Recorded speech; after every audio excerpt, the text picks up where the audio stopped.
Pa 1 Oktoba tinaponya clip pano pa Nyasa Voice Box imene imalongosola za chipani cha United Democratic Front UDF. Makamaka mkulu amene amalankhula modi ameneyo amanena kuti chipani cha UDF chikulowa pansi chifukwa kuti ndale kachidwe kawo ka ndale ka Atupele Muluzi ndikovuta. Akuti chifukwa chipanichi Atupele Muluzi amachita ndale ngati mwana ovuta kulera. Ndiye pano mwezi wezi pa Nyasa Voice Box timalola kuti anthu azibwera ndi ma opinions osiyanasiyana.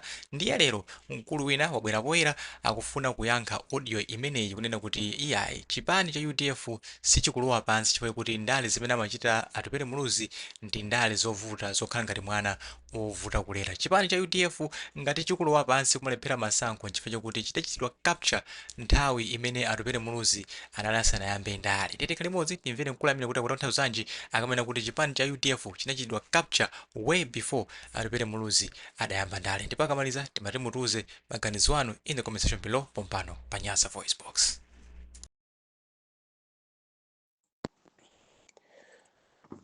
Mwatsuka bwanji mmawa lero brothers and sisters ndena nonse amene mungatimvere pamene tete ndi pa 3 Oktoba chaka chimenechi cha 2025. Ndafuna kuti ndikepo mlomo pa nkhani imene ndaimvera pa YouTube, komanso ndaimvera so ma forum osiyanasiyana pa YouTube. Ndaimvera pa link imene yatumizidwa ku Ziwiri Start, ku forum ya Ziwiri Start, imene ikuti Nyasa Voice Box. Malankhulidwe ameneyu akusonyeza kuti amene ankalankhula ku forum imeneyi ndi azathu a Chikristu. Mutu wa nkhani nkuluyi kuti ndizo zoti ndi Khristu walankhula mawu onena kuti mmene azathu a Chisilamu maganizo awo akuchitira ndale, ndipo watchulanso mawu onena kuti amene akulankhula izi ndi mkulu wa bungwe la Agenda for Muslim Transformation. Tikudziwa kuti amenewa ndi a coordinator a bungwe limeneli Agenda for Muslim Transformation. Amenewa ndi bambo Abdurrahman Shoaib Ajasi, komanso amenewa ndi mkulu wa bungwe la ICJF ngati sindikulakwitsa ndi choncho. Ndiye mmene alembera pa link imeneyi atsindika kunena kuti machitidwe andale a Dr. Atupele Muluzi ali ngati mwana ovuta kulera. Ndiye ine imeneyi ndi opinion, ndipo afotokoza ndidamba ndaimverapo dzulonso ndaimvera kachiwiri kudzera pa link imeneyi. Imeneyi ndi opinion. Ine sindikuletsa kuti kapena kutsutsa kuti akulankhula zabodza, akulankhula zoti zabodza. Ayi, ine sindili pano kutero, komanso sindili panonso kumbakira ngati kwabakira Dr. Atupele Muluzi ngati nsilamu mzanga. Ayi, iwo adali ndi ufulu achimwene athu amenewa Abdurrahman Shoaib Ajasi kupereka maganizo awo. Ndiwayamikire kuti nthawi zonse akamapereka maganizo awo mu nkhani ngati izizi, ndi munthu wachiyawo, koma amakhala omasuka kwambiri kulankhula chichewa chifukwa amafuna kuti anthu onse, mitundu yonse dziko la Malawi imve, chifukwa chichewa ndi chilankhulidwe chimene chikulankhulidwa kwambiri ku dziko la Malawi. Ndibwereze sindikutsutsa maganizo awo onena kuti Dr. Atupele Muluzi machitidwe ake andale ndi mwana wovuta kulera muzochita zake. Ine sindikutsutsa zimenezo, inenso sindikuvomereza zimenezo, chifukwa ndi opinion, ndi zinthu zimene akuganiza, ndi analysis imene wachita. Inenso ngati munthu ndili ndi ufuluso kubweranso ndi opinion yanga. Ndiye pa opinion yanga ndibwereze zimenezo. Ndiye ine ndikufunsa kodi ndizoonadi kuti machitidwe andale a Dr. Atupele Muluzi ali ngati mwana wovuta kulera? Limenelo ndifunso. Ku opinion ya ine pamenepo tikusemphana, sikuti ndikutsutsa wano kusemphana, ndikuti ayi. Ndiye ndapitiza kunena kuti amene walankhula mawuwa ndi Abdurrahman Shoaib Ajasi. Ndiye ndikunena kuti ndikupitiriza United Democratic Front ikulephera masankho chifukwa choti idachitidwa capture Dr.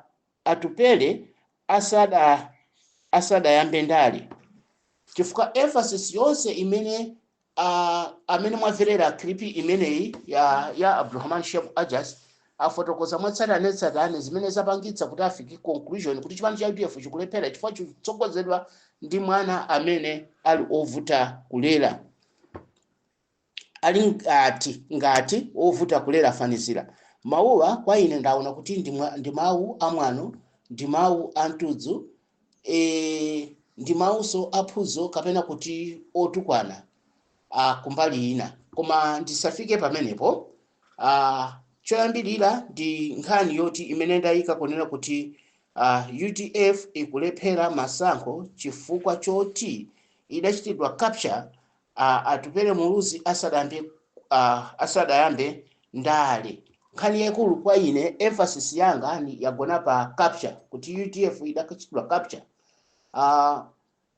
Ndipereke maganizo anga pa nkhani imeneyi, ndikangolankhula sizikhala zomveka bwino, koma ndiperekere chitsanzo china. Zinthu kamalankhula ndimafuna kupereka zitsanzo kuti zigwirizana. 1, chitsanzo chimene ndingapereke ndi cha chipani cha ANC, African National Congress, amene mwakhala mukutsatira Zuma asadakhale president kudamveka nkhani yonena kuti chipani cha African National Congress chachitidwa capture ndi maforces ena anthu. Nkhani imenezi zidakhala zikuvuta kwakukulu, kudapezeka zoneyo kuti mudali ndithu battle mu chipani chimenechi pamene Jacob Zuma adali vice president kumbuyo kwa Thabo Mbeki. Adali ndi milandu yambiri imene amatsimikiza kunono milandu iyi ndiyo chita kusemeredwa mwachitsanzo, milandu ya yogulitsa ziphuphu zimene amalandira kuchokera ku kampani ya imene imachita supplies ku dziko lino, imene ya ku France, Tales Company. Milandu imeneyi mungathe kuona kuna kuti yachitidwa drug kuchoka ma 2005 ngati sindikulakwitsa mpaka lero lino.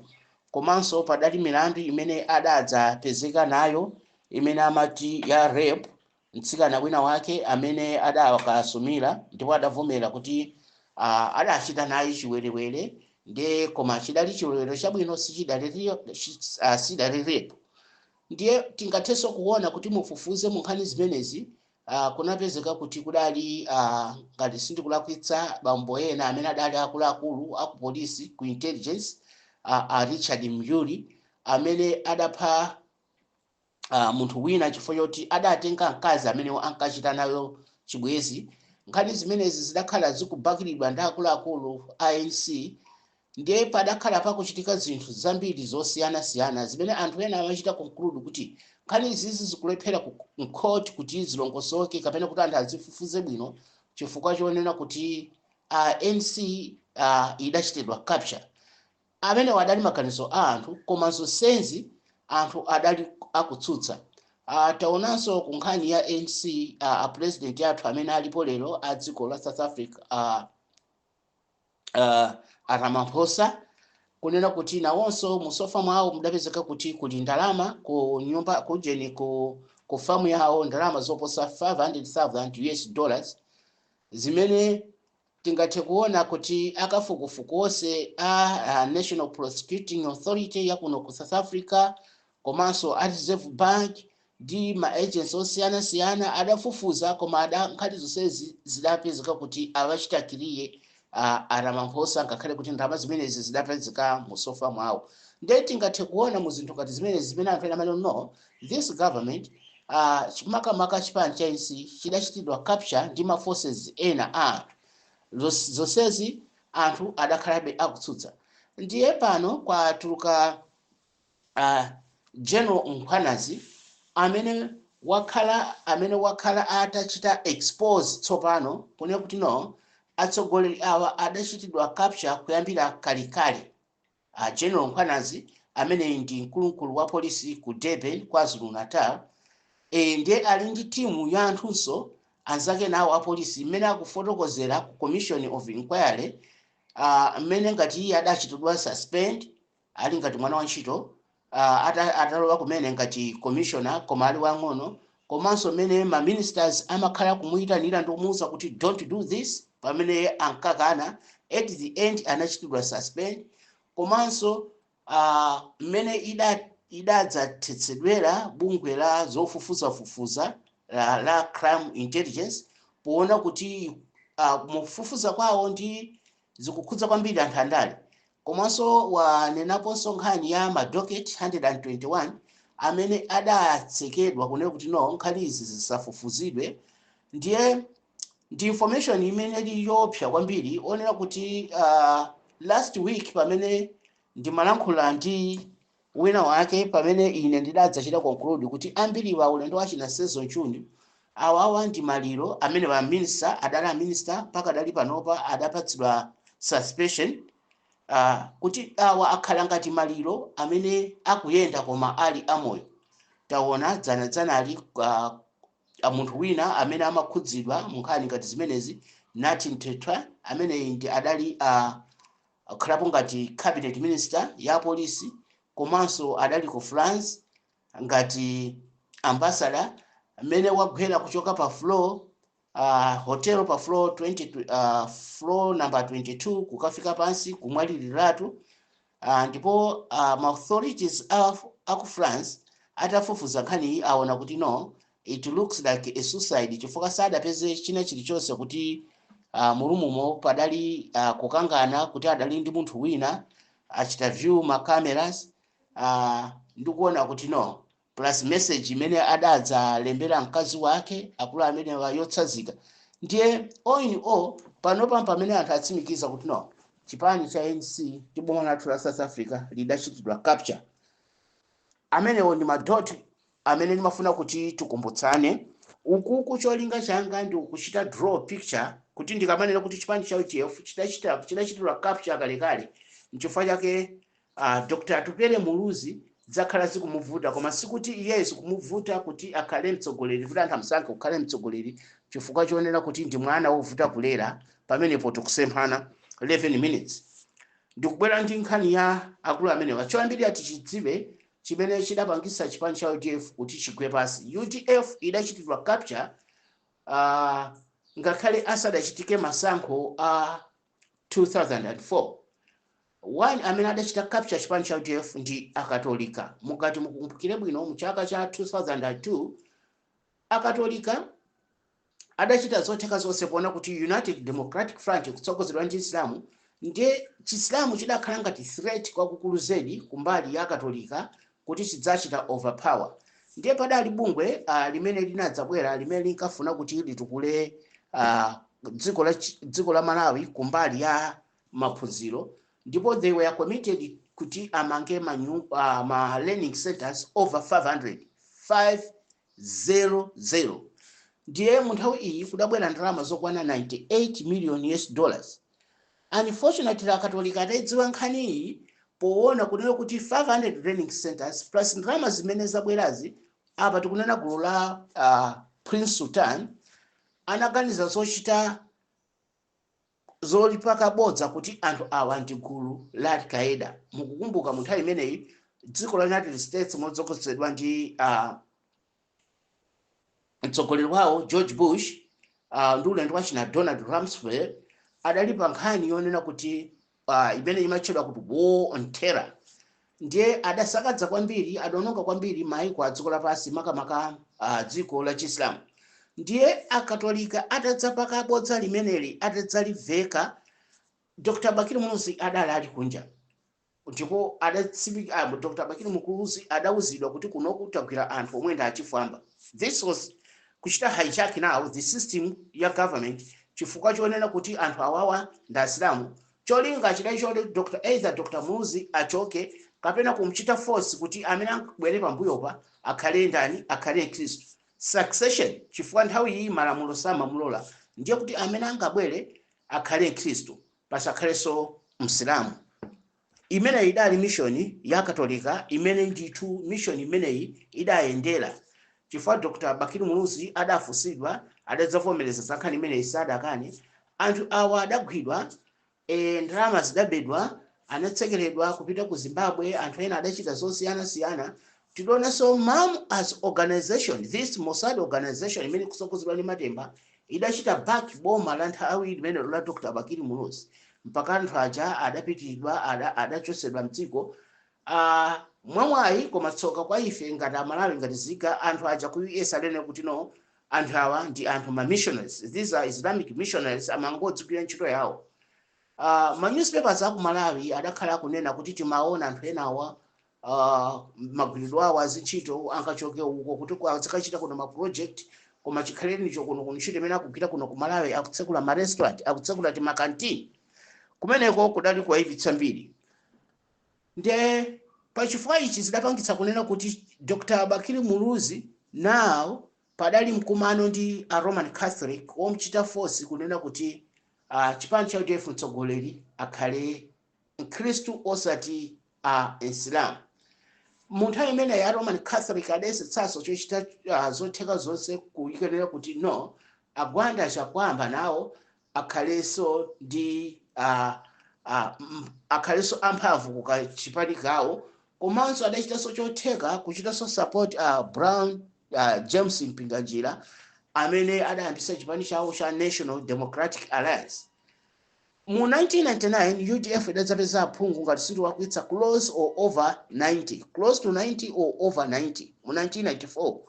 Podzachita masankho a 2004 chifukwa Dr. Bakili Muluzi adachita concede, adalephera pamenepa nditu anavomereza maganizo a ma Romans Catholic nchifukwa yakadadza msaka Dr. Bingwa Mthalika pa zifukwa ngati zimenezi.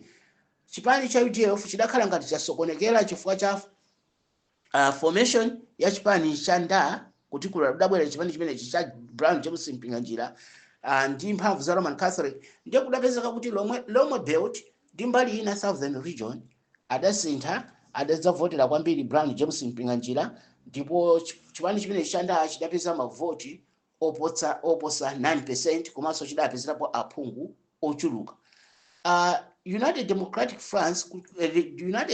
Front UDF munthawi iyi mudali chipwirikiti chifukwa atsogoleri ambiri sadagwirizane ndi kusankhidwa kwa Bingu Mthalika. Zidachita cost kwambiri kwa aphungu kuchoka ku close to 90 or over 90 kukafika aphungu ma 50 chakuti analuza aphungu almost chipani ichi chidaluza aphungu pafupifupi okwana 40 odutsa 40 akuluakulu. Pamenepa tsopano tingathe kuona kuti chipani cha UDF chija chamba kuphwasuka.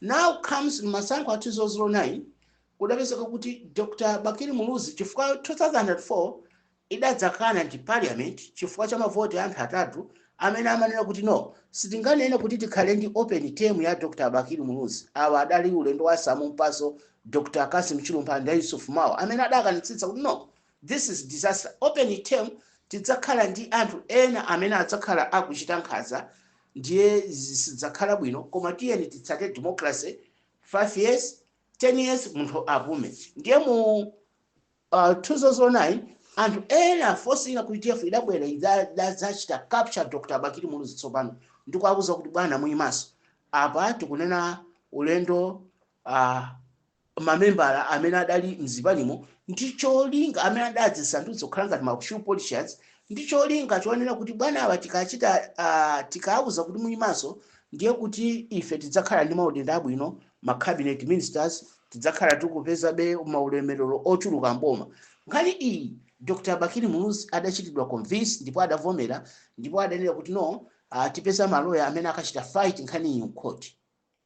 UDF ndiyoti apapa yachitidwa capture. One yachitidwa capture ndi ideology ya Roman Catholic, now yachitidwaso capture ndi ma shoe polishers amchipani mu.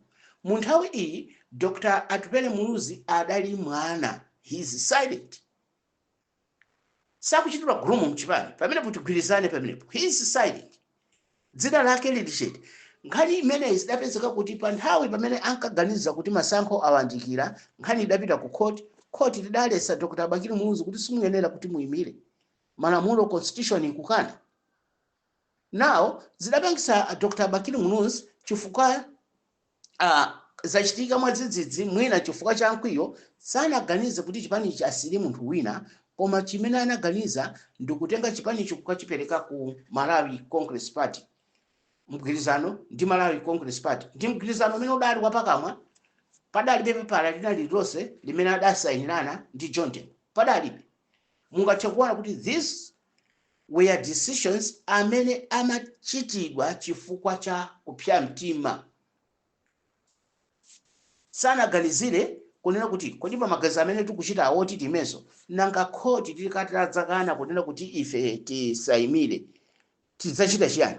Chifukwa ma chief politicians anachita chotheka chonse kwachita convince Dr. Bakili Muluzi kuti bwana pokhudzana ndi malamulo inu muno mudzatani mudzayimiranso. Look, mu nthawi iyi uyu Dr. Atupele Muluzi ngati mwana ali silent. Ndiye chidachitika ndi chani? Ngati muchandanenera khoti lakana, Dr. Bakili Muluzi atenga chipani apitisa ku Malawi Congress Party. Nawo kudapezeka kuti kudali ngati vuto ku supporters a UDF ambiri amene adaona kuti no, we have been betrayed ndi utsogoleri wa UDF kuyambira mchaka cha 2004 mpaka mchaka chino cha 2009 kuti ngakhale tikupita ku convention, zochitika za convention is captured. Anthu anadzavotera mosuntha tsopano kuti no, sitivoteranso chipani cha UDF, tiyeni tivotere chipani cha Bingu. Mu nthawi iyi mungathe kuona kuti punishment ya Roma idamchita force Bingu kutseka Libyan embassy. Chifukwa chiyani? Chifukwa choona kuti Libyan embassy ni imene imakhala ngatiso atsogoleri wa ku Libya Muammar Gaddafi adali ndi maganizo ofuna kuti kutukulaso dziko la Malawi. 1, amampereka zithandizo zosiyanasiyana ku dziko la Malawi. 2, amafuna kumanga chipatala chamakono pa Kameza ku Blantyre pa roundabout. Chipatala ichi a Roman Catholic ali ndi chipatala chawo ku Blantyre komweko, just a stone's throw pomwe ndi Palunzu Mlambe Hospital. Adaona kuti chidzakhala threat ku Mlambe Hospital chifukwa Mlambe Hospital chipatala chawo ndi cha private. Chipatala chidzakhala cha boma, chomwenso kudzakhala azathu aluso madokta osiyanasiyana mafield awo osiyanasiyana amene adzatha kuchiza matenda osiyanasiyana, komanso chidzakhala chili chaulere. Chidali chipatala choti chidali champhamvu, chikadakhala champhamvu kuposa Queen's Elizabeth Central Hospital. Ndiye adachita chotheka kutseka embassy ya ku Libya ndi kutsekanso chipatala chimenechi. Now the vision ya Roman Catholic kone kuti chisamu chikhale chani, chikhale chili pasi. Adadzachita chotheka ma Roman Catholic kunena kuti asinthe utsogoleri umene udalipo wa Muslim Association of Malawi adadana nawo kwambiri umene umatsogozedwa ndi Alhaji Yusuf Kanyamula, ndipo anadzachita kampeni mpaka kuwaika Sheikh Idrisa Muhammad. Ndiye kuti chipani cha UDF chachitwa capture mbali yonse chifukwa yoti atsogoleri ake ndi Asilamu. Ndiye pakabwera mu chaka cha 2014 imene akufotokoza Ajas mzaka zonsezi achimwenanga amene wafotokoza.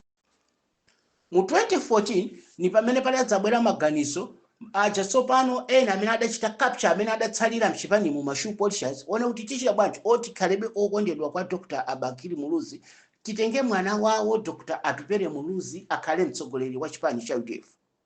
You see, ndiye adabweresa idea iyi kuti mwini wake wa idea imene ni ndani. Ndidali pa forum ya Muslim Hot Issues Think Tank. Padabwera mzathu wa kumangochi achimwenanga okondedwa amene wadali kansala wa MCP woyamba kudera la Mbaluku kumangochi, amene adanena kuti munthu woyambirira kubweresa idea yone kuti atsogolere Dr. Atupele Muluzi atsogolere chipani cha UDF ndidali. Ndiwo adapitiriza kunena kuti ine ndikuchita khoti mawawo awasema wanga ndidanyamuka ndidalankulisana ndi Abubakar Mbaya. Sheikh Abubakar Mbaya adali very influential figure ku United Democratic Front ku chipani chimenechi. Adachitidwa convince tidapanga gulu ndibebese chifuwa tidapanga gulu limene lidakachita convince Dr. Bakili Muluzi kuti titenge mwana wawo akhale pampano. You see, ina mawanga ndanena kuti maganizo amenewo ni maganizo amene timati dangerous ideas, maganizo ononga kwakukulu zedi chimwene chifukwa mudala kuitsa kwakukulu chifukwa munthawi Dr. Atupele Muzi ndale sakuzidziwa adali mwana wakhanda sadachitire groom mchipani. Adapitiriza kunena kuti ine ndachita zabwino ku UDF mpaka Dr. Atupele Muzi kukhala pa mpando kuyimirira mu 2014, koma ine ndikati mpeze mpando ku UDF kuti dera langa ndiyimire even ukansala kapena MP ndimaletsedwa pa chifukwa icho chifukwa ndachoka ku UDF nkupita ku MCP kukawina ukansala ku MCP. You can see kune kuti my ideas awa amabwera osati ndi cholinga choti Dr. Atupele Muzi ayimire. My ideas amabwera osati ndi cholinga chofuna kutukula chipani cha UDF kapena dziko la Malawi in particular, koma these are my ideas amabwera ndi ma forces chifukwa chofuna kupeza zabwino ku UDF mashu politicians. At the end ataona kuti okay mwanayi chifukwa cha my ideas anga agwabwera ali pampando ndiye koma ine kuti ndipatsidwe thank you kuti ndiyimira chipani kwa ukansala kapena ku MP ndikukanizidwa pa chifukwa icho ndicho kamchipani ndikayimira ndipita ku MCP. Mungathe kuona ndiye pamene Dr. Atupele Muzi amabwera anakapeza kuti anakalowa ngati kuti chipani chichili ndi mphamvu pamene chipani chachitidwa capture munjira ine iliyonse. Now kudabwera force ina yomwe ndi ya Muslim Association of Malawi imene inadzaganiza kumachita kope Dr. Atupele Muzi ngati akulankhula zona, koma force iyi sidafune kuti Dr. Atupele Muzi ayimire ngati mtsogoleri wa chipani cha UDF. Anachita so forge alliance ndi akatolika. Look, mu chaka cha 2015 Dr. Atupele Muzi adapereka ndalama ku Muslim Association of Malawi imene adalandira Sheikh Idrisa Muhammad 1.5 million. Paka dali panopa ni ndalama yochuluka zankhani zedi ena facility zikwirepo. Cholinga cha ndalama asilamu achitirepo phwando laidi chile chili kanti chani Idrisa Muhammad Matemba adatenga ndalama izi adakachitira ukwati nika ku Kenya padali matikiti anje amene adagulidwa mkazi kwa ku Kenya kuti atengedwe chifukwa cha ndalama zimene adapereka Dr. Atupele Muzi. Now you can see mkamane kuti Atupele Muzi akutalikirana ndi Islamu na iyiso pano ndi opinion yanga. Atupele Muzi adachitidwa betray abantu atsokolera mtundu wanchi ndikuapatsa ndalama 1.5 billion asilamu asangalale pa phwando laidi akutenga ndalama izi kukachitira ukwati. Mutakhala ngati inu kapena ine mungave motani, you need to run away. Mwenera kuti mutalikirane nawo ndatsogoleri ngati awo.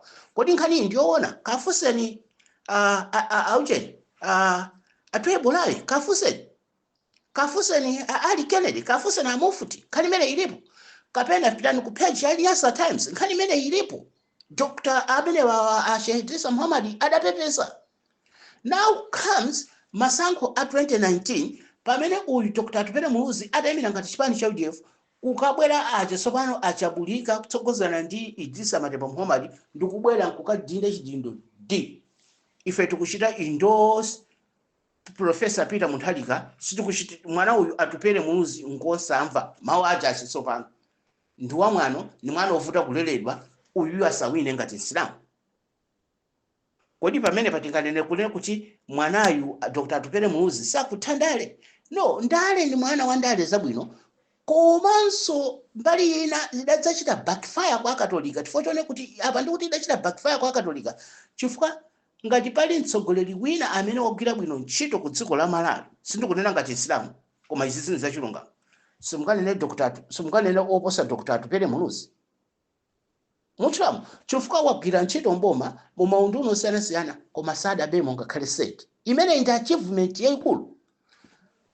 Aisera kuchita njira zosiyana-siyana muona zoti adapita ngakhale ku bunge la Anti-Corruption Bureau adatulukako bwinobwino pamba umboni awa woti munthu is out of government akulephera kumangidwa pomsemera zinyawu zonena kuti ndi munthu wakuba ndiye tingatene kuti this guy sadabenga ngakhale seti mu government.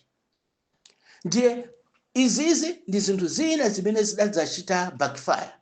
Ndiye mungathe kuona nawo ma forces awa a Muslim Association of Malawi ndi gulu lina la Islamu ndi chifukwa sopano labwera poyera kulankhula kwa audio clip imene ya Abdulrahman Shobajas kuna kuti Sister Aisha Adams Mambo komanso ndi Mai Jolobala ndikufika anapoonena kuti no ife mukafuna kuvota voterani ife UMP, koma president voterani Peter.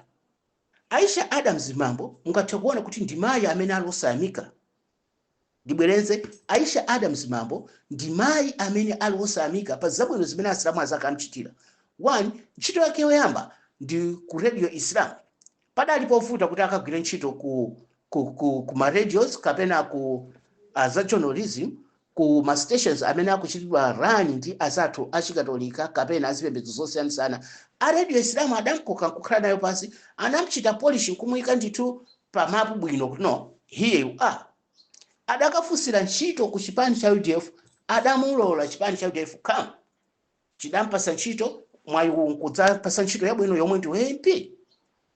Akadapanda mphamvu za Asilamu, Aisha Adams Mambo, pakadapanda ubwino wa Asilamu, Aisha Adams Mambo sakadafika pamene alili pa.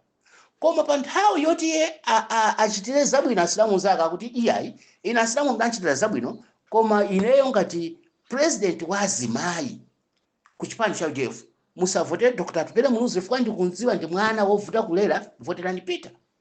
Akugwirizana ndi gulu la anthu ulendo amene adali ngati campaign director Majolo Bala ndi gulu lina la kumangochi. So you can see kuti mudali nkhondo katikati mwa UDF. Kuti chite perform padali povuta. Ine ndidakhala ndi kunena achotseni anthu awa. Dr. Tupele Muluzi chotsani sikidzi izi ndi sikidzi, izi ndi sabwe, izi ndi njoka, simungachite perform welu chipani chanu ngati muli ndi anthu ngati awo. Masapota za UDF amakada akuti no, munthawi ngati ino sizingatheke kwachotsa chifukwa chone kuti chipani sidzachita bwino. Ine mbani akuti no, so umagwira ntchito pamene uli ndi njoka. Ngakhale chovala chimene wavala mkati mwake muli sabwe, sichimakoma chovalacho. Wavala bwino uzingokhalira ukandakanda, sichimako chifukwa sabwe zikukuluma mkatimo. Look, tafika munthawi ngati ino, kodi ade ngati Dr. Tupele Muluzi ayenera kutani? Sindimafuna kuti ife kumeneku, koma ndimaliza within 35 minutes malangizo amene ndikapereke kwa Dr. Tupele Muluzi ndi ku chipani cha UDF. Dr. Tupele Muluzi ndi chipani cha UDF chiyenera kuti chichite enforce the law. Ngati akufuna kuti ziwayendere, Dr. Tupele Muluzi ndi chipani cha UDF ziyenera kuti ayenera kuti achite enforce the law. Ayike ndithu mphamvu, aonetse mphamvu kuti yende mtsogoleri. Achite fire wina aliyense, sabwe iliyonse, sikidzi iliyonse, njoka iliyonse imene yaluma chipani. Ngati akhala alibe MP, it's fine. Chifukwa chipani chidachitidwa capture kuyambira kalekale. Now anthu awa panopa afikana poyera. Njira yabwino awachotse, it's either akhale ku independent kapena abwerere ku DPP chifukwa nda DPP kale. There's a danger here. Dr. Tupele Muluzi akapanda kuwachotsa, anthu awakhala kuwaluma pang'ono ndi pang'ono. Therefore, he's a weak leader. Aonesa kuti he's a weak leader. Mudzaona nthawi ina adzabwera kuti no, tayesera kukambirana naye Dr. Tupele Muluzi mchileredera ndi mwana wonsamva. Pachifukwa icho ife taganiza zochoka ku chipani cha United Democratic Front tambisa chipani chathu kapena tima patoka kapena tipita ku DPP. Opinion idzakhala yoveka kwa anthu chifukwa sizingatheke kukhala ndi anthu amene asakadza chipani. Atsonesa Dr. Tupele Muluzi, he's very weak. Sakuyenera kukhala pamba wa chipani ngati UDF. In particular sakuyenera kulamulira dziko ngati zimene zachitika zachakwera. You see, achakwera adauzidwa ndi anthu malipota amene utili nawo. Awa amene abwera awa Dr. ulendo wa mamu ndi anthu oyipitsitsa. Anthu awa musalole. Achakwera sadafe adalipira ndalama kwagulira magalimoto atatu, mumbona amene walipo.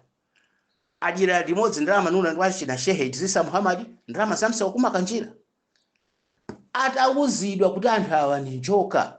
Sylvester James Ayuba adauza kuti bwana ku Ministry of Finance kuonongeka chotsani ile mbaniko a Professor Renard Mangani amene tili naye munthu wabwino kwambiri pa economics achakwera sadafe. Mungathe kuona adani okha achakwera kuti kunokoma toona kuti kukubedwa ndalama. Statement yawo yotera. Koma pano siningacho senchito nizacho sanchito lendo mene kubwera. Mungathe kuona kuti the guy was captured. Ndi munthu amene alosava. At the end zachita backfire ngati pali munthu amene waluza moyipitsitsa palibe oposa Dr. Lazarus Chakwera. At the end ayipisa dzina lawo ndi mbiri yawo, komanso panopa mwina mwana wawo amangidwa pa ma contracts amene amasaina, komanso ndipovuta kuti mwana wa Dr. Lazarus Chakwera Nick adzapeze mpando wina uliwonse ku MCP chifukwa history idzakhala ikwa kamba nkhani yawo yoyipa kwambiri ku family imene ya Dr. Lazarus Chakwera. Pamene muone decision imene amapanga kuti these are the leaders, chifukwa akati a leader wenera kuti uzipanga maganizo very critical decisions wenera kuti uchita apply pa nthawi yoti sopani mavuto osiyanasiyana. Mwachitsanzo Peter Mutharika adali mavuto ndi formation ya ndi mkulu uyu Kondwani Namkhumwa, kudali Nicholas Daus kwa Kondwani Namkhumwa, kudali Charles Nchacha kwa Kondwani Namkhumwa, kudali Secretary General Gracida Geoffrey kwa Kondwani Namkhumwa, a very powerful source force. Kudali ulendo wachina Ken Nsonda anthu oti amatha kulankhula pafupi. Now Peter Mutharika adachita decision ena kuti sindikukufunani ku chipani changa, ngati zili choncho chokani kambiseni chipani changa. Pa nthawi iyi Peter ndi chipani cha DPP chili ku opposition, adaona kuti ndi bwino njoka izi sikidzi izi sabwe izi zimene zikuyaba chipani zimene zikuluma zikhale panja, ngakhale kuti tili kale ku opposition, kulubola ndikhale ndi team imene ili yokhulupirika imene ikukonda chipani. At the end ndisimene zochitikazi. As a leader, tingathe kuona pa ma leaders awiriwa kunena kuti Chakwera waonesa kuti is a very poor leader potenga ma critical decisions kuchita enforce the law walephera chifukwa amakonda machine politicians. Pamene Peter waonesa kunena kuti he's a good leader popanga ziganizo, ndiye tingathe kuona what happens now. Anthu omwe aja amene adakhala chete ulendo wachina Idrisa Muhammad amene amaombera manja a Chakwera kuti bwana zinthu ziyenda bwino, lero ni awamtembenukira Chakwera ndi munthu onsamva, forex mdziko makhala mulibe, anthu kumakhala ni njala, izi sizidambe zoonekapo kuthwa mawu anthu oti atha 5 years akupereka malangizo abwino kwa Chakwera, alandira ma millions kwa Chakwera, koma nthawi yonse amakhala ali chete. And anachita force meeting Idrisa Muhammad kupereka ndalama kwa Nick Chakwera, couple of millions, lots of millions, kuti Nick achite akhale nkhala pakati wa meeting pakati pa Idrisa Matemba ndi bambo wake Lazarus Chakwera. Cholinga adali ndi mantha kunena kuti no pampando wa mamu umene ndilipa no matter what ndigadabulidwa chifukwa ndili ndi milandu ine omwe ndi yakuba, komanso milandu ili ku court chigamulo ndipondereze kuti chigamulo chisabwere msanga. Ndichifukwa mdaona after this meeting Chakwera nawo anthu amba kulankhula, okay ndikuthandiza koma nawenso nthandize ndani. Okay, chabwino ni mmene adasankhidwira awa Fadi Kansula kumangochi kupita kukhala board member, ni mmene adasankhidwira mzimayi wa ku Chancellor College kupita kukhala ngati board member, ni mmene adasankhidwira awa Secretary General a Muslim Association of Malawi kukakhala ku water board ndi Brown James Mpinganjira. Iyi ayisiti kufuna zoti ifike ku 40 minutes. Awawa ndithu ineyo nditsindike kuti vuto ili si vuto la Dr. Atupele Munuzi, koma ndi vuto loti UDF idachitidwa capture pa nthawi itali. Koma kuti mudziwe kunena kuti UDF idachitidwa capture ndizalu zina zapadera zimene zimafunika chifanga khala enaka UDF wonga khala Dr. Atupele Munuzi even masapota zambiri zimene zisakudziwa. Ndipo zimene ndikunenazi ndikukhulupirira kuti ndisemphana ndi anthu ena akagulukena kwa anthu, koma it's opinion. Amene tingasemphane nawo abwere menene ndanenera kuti no apapa mukunama 2004 sizidali chonchi, 2009 sizidali chonchi, 2014 sizidali chonchi, Abdulrahman Shwebu Ajas sadalankhule chonchi. Komanso mukatha kuona kuti Abdulrahman Shwebu Ajas akubwera kulankhula mawu awa kuti ndi mwana ovuta kulera, emphasis yake akuyambira kuti 2004, koma kuti muone tsopano akunyeso Dr. Atupele Munuzi, koma Shwebu Ajas na amene amalimbikitsa kuti akumane ndi Dr. Atupele Munuzi, akumana Dr. Atupele Munuzi kunyumba kwake kulilongwe, komanso adamuyitananso ukakumananso kutuku kubalaka ku hotel. Look, mwana ofuta kulera uja akumuyitana, komanso adamulemberanso kalata kuti akakhale nawo pa mkumano okondwerera bungwe lawo ICRC JF ngati sindilakwitsa abbreviation ya dzina limeneli pa 11 September. Zingatheke bwanji ukudziwa zoti munthu uyu ngokanika, munthu uyu si mtsogoleri, koma kumamuyitana munthu uja kuti ukhale naye limodzi? It doesn't make sense to me. Zosafeka. Ukudziwa kuti munthu uyu nchitsiru nchitsere kwete ngakhale umuze chonse samva, nkumabwerabe nkumamuyitana kuti tiye tikhale limodzi tikambirane, komanso mpaka soma mulembera kalata abwera udzakhale udzamwe fanta limodzi ndife pa chisangalalo cha bungwe lathu, komanso tikuchita support pa chipani chimene uli kuti ukhale president wa dziko. Zimenezo zinthu zofeka mwina kwa anthu ena ngati Abdulrahman Shabaja sindigulu lawo, koma kwa ine zinthu zosafeka chifukwa munthu aliyense amene amenda ndi wamisala ndi Yesu ali wamisala. Ndikukhulupirira ndi choncho. Ndiye ngati atupere ndi mwana amene ndale zake amachita ngati ndi mwana amene wovuta kulera, mwana onsamva, mwana omva zake, chitsiru chitsere kwete, ndiyewe nkumakabwera nkumanena kuti uyende ndi munthu ameneyo umthandize. Ndiye kuti mwanso mgulana osa mwana wovuta kulera, komanso mgulu la chitsiru, komanso mgulu la chitsere kwete. Isafike up to over 40 minutes zikomo kwambiri.